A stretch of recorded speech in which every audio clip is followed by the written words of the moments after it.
L'aide humanitaire sauve des vies en temps de crise. Elle apporte de la nourriture, du secours et de l'espoir à des millions de personnes dans le besoin. Mais en situation d'urgence, l'aide humanitaire peut aussi, sans le vouloir, transporter des parasites de plantes. Ces parasites peuvent être présents dans les cargaisons de nourriture, les matériaux d'emballage, les installations de stockage ou les circuits de transport liés à l'aide humanitaire. Si un insecte destructeur de culture ou un champignon se propage via l'aide d'urgence ou apparaît dans les entrepôts où l'aide est stockée, le résultat est le même. Les minuscules envahisseurs peuvent s'échapper dans l'environnement, détruire les exploitations agricoles locales et compromettre la sécurité alimentaire. Pendant des décennies, bien qu'après que la crise initiale soit passée, c'est pourquoi les mesures phytosanitaires avec des inspections et des certificats, c'est-à-dire du contrôle de la santé des plantes, sont si essentielles. Cependant, en période d'urgence, les autorités nationales de protection des végétaux peuvent ne pas être en mesures phytosanitaires habituelles en raison des contraintes telles que les infrastructures endommagées ou des opérations gouvernementales perturbées. Les expériences passées dans différentes régions montrent que les cargaisons humanitaires ont parfois été retardées, traitées ou rejetées en raison des risques phytosanitaires. Après le tremblement de terre 2023 en Syrie, de grands volumes d'aide humanitaire sont entrés dans le pays sans certificat phytosanitaire ni documentation claire, augmentant potentiellement les risques liés aux parasites et entraînant des retards, des inspections supplémentaires et dans certains cas les rejets des cargaisons.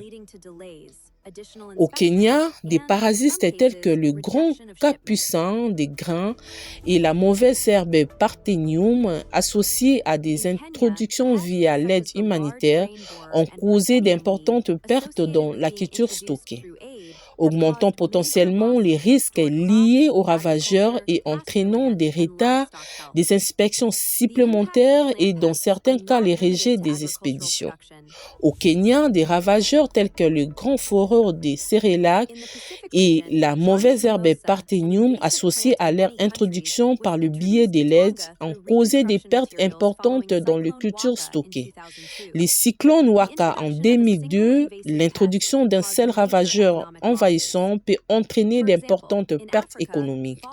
Par exemple, en Afrique, la chenille légionnaire d'automne a réduit le rendement du maïs jusqu'à 73% dans certaines zones avec des pertes estimées à environ 9,4 milliards de dollars américains par an. Empêcher la propagation de ravageurs de plantes au-delà des frontières est une responsabilité partagée. Dans le cadre de la Convention internationale de protection des végétaux, les pays travaillent ensemble pour protéger la santé des plantes à l'échelle mondiale afin de réduire les risques d'aide des ravageurs en situation d'urgence. La Commission de mesures phytosanitaires a adopté la recommandation R09 sur la fourniture sur les denrées alimentaires et autres formes d'aide humanitaire. Cette recommandation favorise la préparation, la coordination et l'utilisation de normes internationales existantes même en situation de crise.